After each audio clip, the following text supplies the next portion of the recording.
Paro is a airfield in Bhutan, Yeah. right? And it is surrounded by mountains. So just going by the geography of it, because it's important to understand when we fly in mountains, its elevation is around 7,400 feet, and it is surrounded by mountains, the Himalayan range, about 18,000 feet. So it doesn't have that kind of, ILS to land or the instrument approach. You have to be visible. It's a visible approach. So a visual approach, you have to have everything on par with the surrounding. What is where? You have to be very thorough with the map.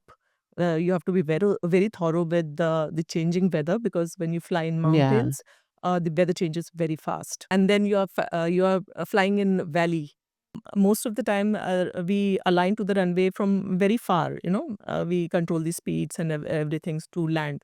But in Paro, again, there is a hill kind of structure, I would say, not very high, but it avoids that straight in approach. Hmm. So you have to go on an angle and Yeah, then they told come us. back Yeah. on the angle, and then there's very very short distance of straight in approach.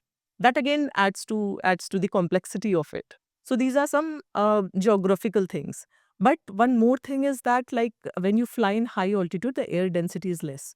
So your engines, kind of, the performance is very different. Oh. So all these things together makes it more difficult.